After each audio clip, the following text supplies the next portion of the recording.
Bonjour, je m'appelle Raphaël Griffon, donc je suis joaillier créateur. Pour faire la joaillerie, ça se passe en école de joaillerie, donc j'ai fait une école à Saumur. Et après, donc je suis venu intégrer l'équipe de la maison Griffon pour commencer à réellement fabriquer des bijoux en or et en platine. Donc une fois que j'ai intégré l'atelier, j'ai décidé de voyager, de partir faire du sourcing pour aller à la rencontre des mineurs, comprendre le fonctionnement de l'extraction des matières précieuses jusqu'à la transformation de ces matières-là, en arrivant en fait au cœur d'un atelier de joaillerie pour valoriser en fait ces matières-là. Et en 2012, j'ai décidé de reprendre le flambeau familial pour monter cet atelier dans lequel on est actuellement.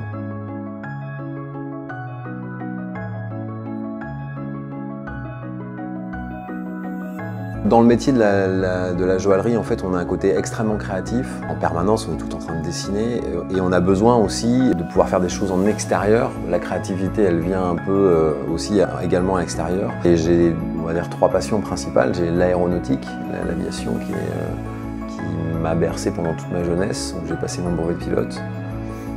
Il y a le piano. J'y joue absolument tous les jours. Une passion qui est venue plus tardivement, il y a à peu près une dizaine d'années, c'est les voitures. Et notamment les Porsche. La chose un peu amusante en y repensant, c'est que l'automobile, je m'y étais jamais réellement intéressé. Et puis un jour, j'ai un copain qui m'a laissé les clés de sa Porsche. Et c'est à partir de ce moment-là où j'ai eu un vrai coup de cœur pour la marque. La première fois, lorsqu'on l'a conduit, on ne s'imagine pas que c'est aussi simple de conduire un véhicule finalement aussi beau. Et je suis passé par hasard à la concession de Nantes.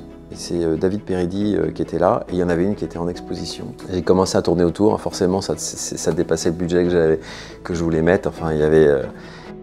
Et puis finalement, je me suis laissé bercer par les conseils de David, qui m'a dit, qui m'a expliqué les pour et les contre, et en fait, au final, dans la balance, il y avait plus de pour que de contre, et donc je me suis dit, bon ok, donc ils m'ont préparé ce véhicule-là, et aujourd'hui, c'est eux qui s'en occupent, puisque dès qu'on fait le pas pour acheter un véhicule dans une concession, il y a un lien qui se fait avec tous les vendeurs, avec la direction, avec les gens qui s'en occupent. Enfin, on parle d'humain en fait. Il y a un peu un côté comme un client qui vient chez nous et qui vient fabriquer un bijou. Il a envie de retrouver la même ambiance quand il revient pour le faire réparer, le faire vérifier. Donc c'est un peu le même.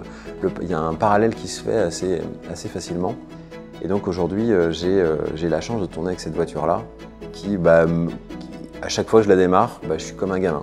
Ça fait 1 an et demi. J'utilise presque tous les jours et c'est presque débile, mais en fait le plaisir est toujours aussi intense. Le fait de tourner la clé, d'entendre le moteur démarrer, ça c'est inépuisable. Au cours des voyages que je fais, j'ai une passion pour principalement 2 continents, celui de l'Amérique du Sud et puis celui de l'Afrique. J'aime beaucoup les dictons africains, c'est pour ça que j'en ai noté quelques-uns dans l'atelier.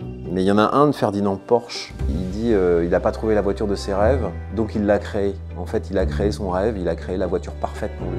Je pense qu'il faut rester toujours des grands enfants. L'univers de la joaillerie ou l'univers des voitures, ça reste des moments où on devient toujours un gosse, des éternels enfants, sans qu'il y ait de limite. C'est-à-dire que tout est atteignable. Au bout d'un moment, avec la force du travail, avec plein de choses, et souvent c'est le travail, eh bien on arrive en général à aboutir à ses rêves.